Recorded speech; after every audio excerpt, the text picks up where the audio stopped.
situation nationale, les composantes de la classe politique apportent leur soutien au président de la transition à l'issue d'une audience qui leur a été accordée par le capitaine Ibrahim Traoré. Le porte-parole de la délégation a indiqué que le souhait des partis politiques demeure la reconquête de l'intégrité du territoire. Images et commentaires en début de journal. Les députés de l'Assemblée législative de transition ont interpellé le ministre en charge de la Défense sur la réglementation de la vente de matériel militaire sur le marché. Le ministre du Commerce et celui de la Santé sont également passés au parloir pour apporter des éclairages sur les préoccupations des députés. Et enfin, vente illégale de gaz butane, la coordination nationale de lutte contre la fraude saisit plus de 400 bouteilles de gaz illégalement stockées. Le magasin est situé dans le quartier Padoua, dans l'arrondissement 12 de la ville de Ouagadougou. Nous en parlerons également au cours de ce journal. Voilà pour le sommaire. Bonjour et bienvenue à cette session d'information. La délégation spéciale de la commune de Ouagadougou était face à la presse ce mercredi matin. Objectif, faire le point de l'opération de déguerpissement des marchands de bétail qui s'étaient installés sur le site de la gare routière Ouaga Inter. La délégation spéciale de la commune annonce que plus de 1000 têtes d'animaux ont été saisies en marge de cette opération et mises en fourrière. Suivons cet extrait du directeur de cabinet du président de la délégation spéciale qui s'exprime au micro d'Alexis Wenkouni Belemdaba. Au cours de l'opération, plus de 1382 têtes d'animaux ainsi que diverses autres marchandises ont été saisies et mises en fourrière. Pourquoi ce recours à la force? Cette option de recourir à la force publique se justifie par l'échec des différentes médiations pour une résolution pacifique du différend. En effet, par correspondance en date du 8 novembre 2022, la commune de Ouagadougou sollicitait l'accompagnement de Madame le médiateur du FASO pour une libération pacifique du site de la gare routière Ouaga Inter. Malheureusement, la médiation entreprise n'a pas abouti en dépit des nombreux efforts déployés par Madame le médiateur du FASO et ses services pour faire entendre raison aux marchands de bétail installés sur le site de la gare Ouaga Inter. Aussi, s'est-elle dessaisie du dossier par correspondance du 10 février 2023. Toutes les tentatives pour une issue heureuse ont toujours été remises en cause par les principaux concernés. À cela, il faut le rappeler, le président de la délégation spéciale de la commune de Ouagadougou, à travers un communiqué, invitait les commerçants du marché à bétail de Ouaga Inter à libérer les 10 lieux au plus tard le 30 novembre 2022. Deux précédents communiqués du président de la délégation spéciale avaient été diffusés le 25 avril 2022 et le 15 juillet 2022, appelant les commerçants du marché à prendre leurs dispositions pour libérer le site de la gare et à rejoindre le nouveau site de Lanoïli dans l'arrondissement 11, aménagé à leur profit. Dans la suite de ce journal, les 4 composantes de la classe politique ayant pris part à l'élaboration de la charte de la transition apportent leur soutien au chef de l'État, le capitaine Ibrahim Traoré. Composé de l'ex-alliance des partis politiques de la majorité, l'ex-chef de file de l'opposition politique, l'ex-opposition non affiliée et les autres partis, la délégation qui avait à sa tête Edi Kombouego a été reçue par le chef de l'État. À en croire le porte-parole de la délégation Edi Kombouego, le souhait des partis politiques demeure la reconquête de l'intégrité du territoire. Le commentaire est signé Mamidriana Kamabou. L'ex-alliance des partis politiques de la majorité présidentielle, l'ex-chef de file de l'opposition politique, l'ex-opposition non affiliée et les autres partis ont été reçus par le président de la transition, le capitaine Ibrahim Traoré. Au cours de cette tribune d'échange, le chef de l'État a exposé la situation sécuritaire que traverse le Burkina Faso. Nous vivons une guerre qui endeuille tous les jours notre pays. Il était de bon ton que ceux qui se sont engagés à les combattre et qui perdent de lourds tributs, en l'occurrence le chef de l'État, chef suprême des armées, puissent échanger avec nous et que nous puissions lui apporter tout notre soutien. Nous sommes donc venus ce matin apporter le soutien de la classe politique, lui réitérer notre soutien et l'encourager surtout parce que nous savons que la tâche n'est pas facile. Le porte-parole des 4 composantes de la classe politique, Eddy Komboyigo, a également souligné que le souhait des partis politiques reste la reconquête de l'ensemble du territoire, la réinstallation des populations dans leur localité avec le fonctionnement des services administratifs et sociaux. Comme vous constatez de plus en plus sur le terrain, il y a des résultats encourageants, laissant espérer une fin bientôt de cette guerre à notre profit. C'est-à-dire que nous allons vaincre nos terroristes. C'est pourquoi nous sommes venus l'encourager et le soutenir. Il faut noter que ces 4 composantes de la classe politique en préparent à l'élaboration de la charte de la transition. Et pendant ce temps, du côté de l'Assemblée législative de transition, 4 ministres étaient au parloir pour apporter des réponses aux préoccupations des députés sur la question de la vente de matériel militaire sur le marché. Le ministre en charge de la Défense a déploré l'absence de dispositifs pour réglementer le secteur. Ont également été abordées les questions liées à l'interdiction d'importation des explosifs et les mesures prises par le gouvernement pour faire face à la désinformation relative à des conseils nutritionnels. Abdourahim Yéyen et Chantal Sommet. Des tenues, des chaussures et autres matériels des forces de défense et de sécurité venus sur le marché ici au Burkina Faso sans aucune forme de contrôle. Dans ces contextes sécuritaires difficiles, cette situation peut constituer un danger pour la stabilité du pays. Interpellé sur la question, le ministre en charge de la Défense, le colonel Kassoum Koulibaly, estime que le problème est réel. Il faut donc renforcer le dispositif législatif et réglementaire pour encadrer la commercialisation de ces effets. Ces effets viennent souvent sous la coupe des matériels de seconde main, communément appelés au revoir France, ou soit par le canal de l'importation de la friperie. Certains équipements en vente libre pourraient également parvenir du surplus d'importation officielle effectué par des fournisseurs légaux au profit des forces de défense et de sécurité. En tout état de cause, la vente publique d'effets militaires, telle que constatée actuellement, s'effectue dans une totale anarchie. Mais il faut reconnaître que sur la question, il y a un vide juridique qui est exploité. Il convient alors de revoir globalement le dispositif législatif et réglementaire pour mieux contrer l'implantation des biens dits stratégiques qui sont en général des biens à double usage, vont malheureusement être utilisés à d'autres fins criminelles. La deuxième question avec débat est adressée au ministre en charge du commerce. Elle est relative à la suspension de l'importation et de la commercialisation des explosifs généralement utilisés dans le cadre de l'exploitation minière artisanale. Le ministre Serge Poda estime qu'au regard de l'anarchie dans le domaine et des risques, le gouvernement a décidé de l'interdiction de l'importation.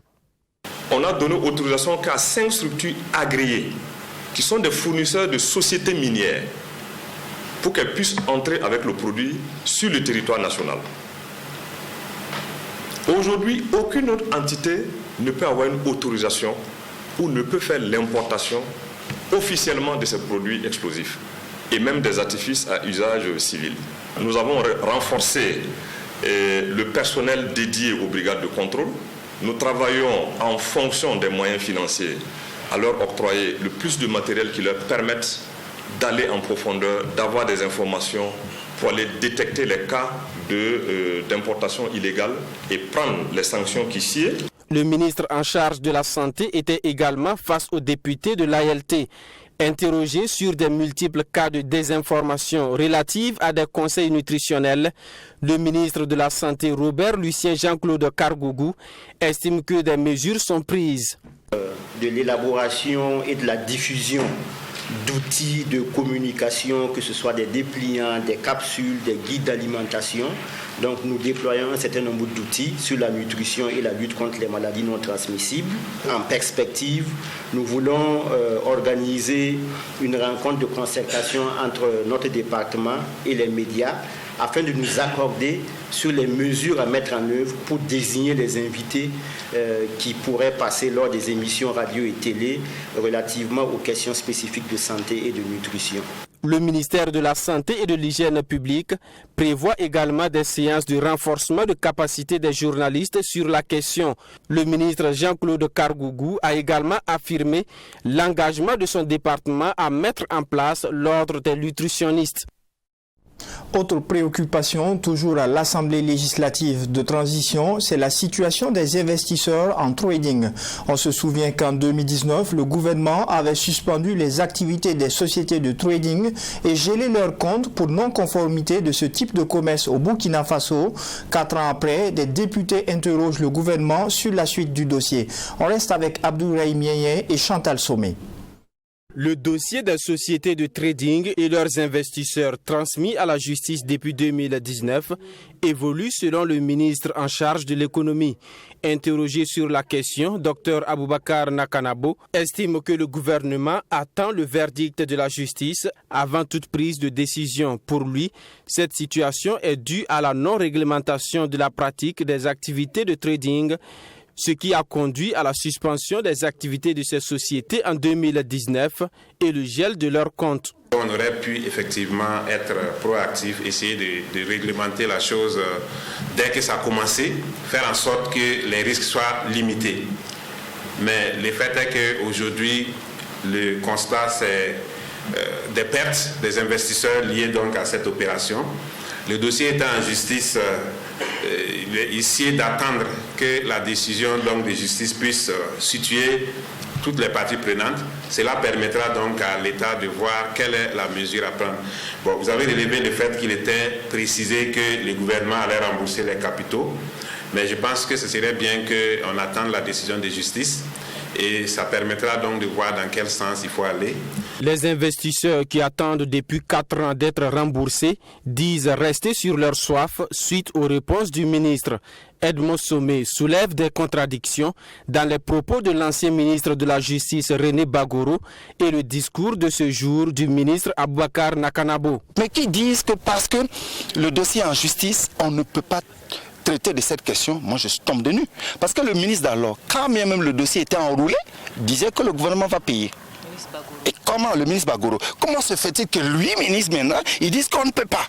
Non, je pense qu'il faut peut-être qu'il aille à la pêche à l'information pour davantage comprendre, parce que c'est possible.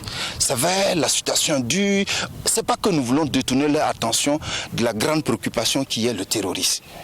Mais disons-nous aussi, il y a une forme de terrorisme à l'intérieur. Parce qu'il y a ces gens-là qui empêchent que des gens puissent évoluer, qui nous terrorisent. Ça fait 4 ans. Au regard du processus de la justice jugé lent par les investisseurs, ils souhaitent une rencontre tripartite qui regroupera le gouvernement, les investisseurs et les sociétés de trading. Un processus qui leur permettra de trouver plus rapidement un consensus au problème. Notons que le préjudice lié à la suspension des activités de ces sociétés de trading est estimé à plus de 20 milliards de francs CFA par le gouvernement. On vous l'annonçait en titre, la coordination nationale de lutte contre la fraude a procédé à la saisie de 400 bouteilles de gaz, illégalement stockées dans un magasin situé au quartier Patte-d'Oie dans l'arrondissement 12 de Ouagadougou. Et figurez-vous, le propriétaire s'adonnait à la vente des bouteilles de gaz qu'il congestionnait et décongestionnait lui-même. Le coordonnateur national de lutte contre la fraude, Yves Kafando, invite les populations à dénoncer ce genre de pratiques. Serge Bassolé et Yassine Sawadgo. C'est plus d'une centaine de bouteilles de gaz butane qui ont été saisies dans ces dépôts par la coordination nationale de lutte contre la fraude. Ce dépôt illégalement ouvert dans ce quartier d'habitation est situé au secteur 52 de la ville de Ouagadougou. Pour le coordonnateur national de lutte contre la fraude, Yves Kafando, cette saisie a été faite suite à des enquêtes menées par les services compétents. Nos équipes sont venues sur les lieux pour constater de visu la pratique. Et comme vous le savez, le conditionnement et le reconditionnement des bouteilles de gaz reste la propriété exclusive de la Sonabi. Et nous sommes tous surpris de savoir qu'on peut terroriser des bouteilles de plusieurs variétés. Marque, Total, Sodigaz, Petrogaz, ainsi de suite, Oryx, dans ce local et au milieu des concessions. C'est une pratique illégale au regard donc de la loi et nos services vont procéder à la saisie de ces bouteilles de gaz. Nous allons les remettre à la disposition de la Sonobi. Yves Kafando rassure que cette saisie sera remise à la Société nationale d'hydrocarbures et promet que des poursuites judiciaires seront enclenchées à l'endroit du fautif. Les bouteilles de gaz, 6 kg, 12 kg, 3 kg. Et s'il reconditionne, il peut conditionner une bouteille de 12 kg à 9 kg. Et que les consommateurs vont acheter, croyant que c'est des bouteilles de 12 kg. Alors qu'en réalité, le conditionnement ne vaut pas. Et cela est fait à travers donc la glace, comme je l'ai dit. C'est un produit liquide, mais qui à l'intérieur de la bouteille est condensé. Le premier vecteur de la lutte contre la fraude, c'est le citoyen, c'est la population. Ce n'est pas la coordination nationale. Nous sommes donc le bras technique, le bras policier, pour aider la population. Il appartient à la population de dénoncer ce type d'activité. Je voulais aussi féliciter mes collègues qui ont œuvré à ce que cette opération puisse être réalisée parce qu'ils ont travaillé d'arrache-pied. Il faut noter qu'un incendie a déjà ravagé ce dépôt de gaz. Le propriétaire de ce dépôt présent sur les lieux lors du constat a pris la fuite selon toujours le coordonnateur national de lutte contre la fraude. Le coordonnateur saisit une fois de plus l'occasion pour inviter les populations à dénoncer ces pratiques qui mettent en danger leur vie. Direction à présent le tribunal de grande instance Ouaga 1 où le procès intenté par le général Gilbert Diendéré contre le colonel à la retraite Louis-Joanny Yamiego a repris ce 18 avril.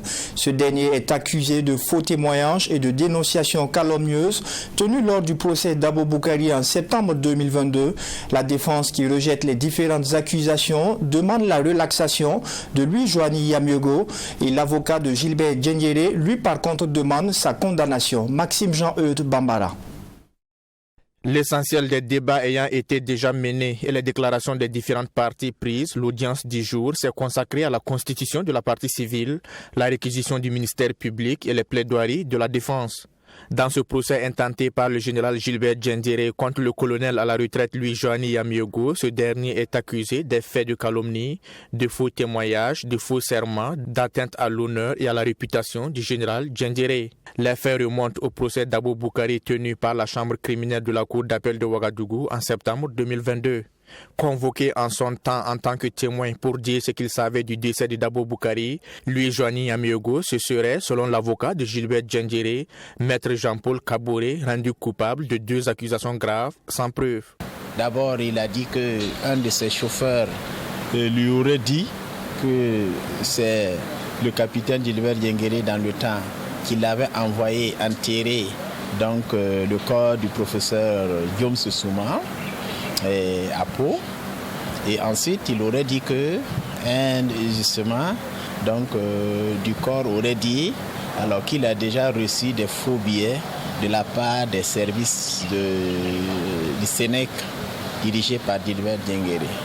Alors, du coup, comme vous le constatez, c'était quand même des informations graves, mais comme ça n'avait rien à voir avec la question qui lui a été posée, donc ça revenait justement dans le lien de la répression pénale. Pour maître Jean-Paul Kaboré, le colonel à la retraite Joanny Yamiego a menti sur le général Gilbert Diendéré et décidé de nuire intentionnellement à la réputation de son client qui a été condamné à 20 ans de prison ferme plus une amende d'1 million de francs CFA.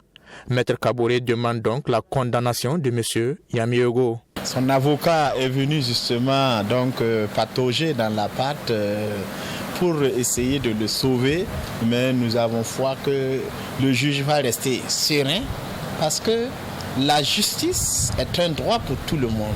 Dès lors que, voilà, donc pour un officier militaire de son rang, Louis-Joanny qui était chef d'état-major des armées, peut donner des affirmations gratuites comme lui-même il l'a dit, il dit des choses, on condamne l'intéressé, il vient en instruction ici, il dit que non, qu'en fait il n'a pas de preuve de tout ce qu'il a dit. Alors qu'il savait, bien que tu n'avais pas la preuve de ce que tu dis, mais tu as dit ça. Donc aux assises criminelles, ce qui a conduit justement à condamner notre client. Du côté de la défense, des dénonciations calomnieuses, de faux témoignages, de faux serments, de diffamation, il n'en est rien.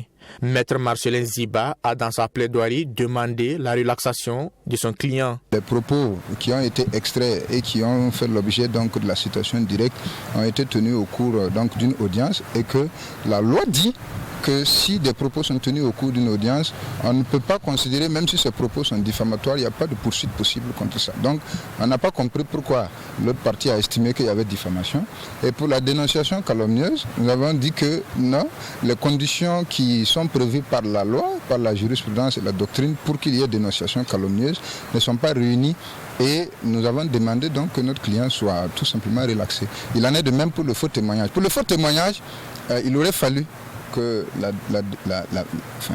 monsieur Gilbert Diendéré patiente qu'au niveau de la cour d'appel, on vide la saisine et qu'il s'organise conséquemment, réunisse les éléments pour venir combattre les allégations ou en tout cas les imputations qu'il dit avoir été faites par monsieur Yameogo. Un franc symbolique a été demandé par l'avocat de Gilbert Diendéré pour réparer les dommages qu'a causé le comportement jugé fautif de Louis-Joanny Yameogo. En attendant, le délibéré est renvoyé au 30 mai prochain. Sortie terrain du ministre de la Santé à Bobo-Dioulasso, Jean-Claude Kargougou est allé constater l'état d'avancement des chantiers de construction d'hôpitaux. Sur le chantier du centre médical avec antenne chirurgicale de l'ENA, les entreprises accusent un gros retard dans l'exécution. Du côté du chantier de construction du centre de radiothérapie de la ville de Sia, les travaux piétinent également. Pour une infrastructure qui devait être livrée en décembre 2022, le taux d'exécution à ce jour est de 25%. Réaction du ministre à l'issue de la visite dans ce reportage signé Joseph Koudgou. Le ministre de la Santé et de l'Hygiène publique, Dr Jean-Claude Kargougou, sur le chantier de construction de l'hôpital du district de la commune de l'ENA. Une visite pour constater le niveau d'avancement des travaux du chantier. Avec un taux de réalisation de 5%, le projet de réalisation de l'hôpital de l'ENA connaît un retard. Je crois que le ministre de la Santé en tout cas fait un gros effort pour pouvoir en tout cas solliciter l'appui du ministère de l'économie pour qu'on puisse lancer surtout vraiment le problème de financement. Parce qu'une fois que cette situation est débloquée, nous pensons que les travaux vont aller rapidement. Le projet est financé par le Royaume des Pays-Bas avec une contrepartie nationale, mais supportée par l'appui budgétaire du Royaume de l'Union européenne. Voilà. Et c'est d'un coût global au total de 8 milliards 321 millions de francs CFA. Visiblement, c'est un chantier qui est en retard, mais lors des échanges avec les différentes parties prenantes, les entreprises, le bureau de suivi, nous avons convenu de mettre en place un dispositif rigoureux de suivi de la construction de cet hôpital pour que le délai d'achèvement qui est prévu pour la fin de l'année, pour décembre 2023, soit respecté. Et donc, de façon hebdomadaire, de façon mensuelle et trimestrielle, des visites de suivi seront conduites à tous les niveaux pour s'assurer que les populations de l'ENA bénéficient de cette infrastructure. Après l'hôpital de l'ENA, le cap est ensuite mis sur le chantier de construction de la radiothérapie de Bobo-Dioulasso. Là, le constat est toujours amer. Le chantier ici accuse un retard. Les travaux n'ont pas beaucoup évolué. Mais nous avons insisté pour dire qu'il faut que le partenaire puisse faire comme l'État burkinabé, qui a respecté ses engagements jusque-là. Donc, de façon trimestrielle, une équipe de très haut niveau ministériel s'assurera de l'état d'avancement des travaux. Il n'est pas question qu'une femme qui présente un cancer du sein et qui a un besoin de radiothérapie vienne à Bobo, soit obligée de traverser Bobo pour aller jusqu'à Ouagadougou. Lancé en octobre 2020, le centre de radiothérapie de Bobo-Dioulasso peine toujours à voir le jour. Il devait être réceptionné en novembre 2022. En sport, la Ligue 3 a repris du service ce week-end. Dans le groupe A, Faso Academic Sport est tombé sur ses installations à Zignaré face à l'association sportive des académiciens du Faso. Une victoire qui permet aux joueurs de l'ancien portier international des étalons Ibrahim Diarra de débuter de la plus belle des manières la compétition. Besogre John William Somda. Entame réussi pour l'association sportive des académiciens du Faso Azaf dans la poule A de la Ligue 3 face de Zignaré. Pourtant, dès l'entame, c'est Fas qui tente de prendre le jeu à son compte. Azaf a les jambes lourdes, mais parvient par la suite à rééquilibrer le débat avant de passer la vitesse supérieure. Fas recule, mais finalement un genou à terre et craque à la 43e minute. Razak Sanogo se détache sur le côté droit et centre pour Aruna Doumbia dont la frappe ne laisse aucune chance au portier du Fas. 1-0 en faveur des poulains du coach Ibrahim Diarra au moment de regagner la pause. À la reprise, Fas est le premier à se créer la première situation chaude, mais Soumaïla Ouedraogo ne trouve pas le cadre. La réaction de l'Azaf intervient, mais Razak Sanogo place sa frappe au-dessus. Au finish, Azaf l'emporte 1-0, non sans nourrir quelques regrets au vu des occasions manquées. Nous sommes venus pour chercher la victoire. Dieu merci, on a eu la victoire. Bien vrai qu'il y avait place pour plus de buts, mais les enfants ont rendu difficile le match. Mais l'essentiel était de gagner et on l'a fait. Donc j'encourage les enfants, je les félicite. Et je pense que nous devons jouer maintenant sur nos installations contre Sahel. Donc c'est un match aussi qu'on ne doit pas perdre. Et nous allons tout faire, nous allons faire des corrections et essayer de gagner par la plus belle des manières. Pour Fas, on accuse le coup, mais on promet de revenir plus fort. Effectivement, physiquement, nous avons beaucoup péché. Bon, les joueurs, même hier, il y a d'autres qui étaient en carême, quoi. Voilà, il faut le dire. Bon, on ne peut pas demander à quelqu'un de ne pas suivre, comment on appelle ça, ce carême-là. Mais bon, on n'accuse pas trop. Voilà, je crois aussi que les joueurs n'ont pas fait ce qu'on voulait. Voilà, donc c'est à nous de travailler. On a 11 matchs qui restent. Je crois que Fas aura son mot à dire. Avec cette victoire, Azaf rejoint le Sahel FC en tête du classement de cette poule A de la Ligue 3. Les deux équipes s'affrontent du reste le week-end prochain lors de la deuxième journée pour une affiche au sommet. Et c'est la fin de cette session d'information de la mi-journée. Merci de l'avoir suivi et excellent après-midi en compagnie des programmes de la télé interactive. Au revoir.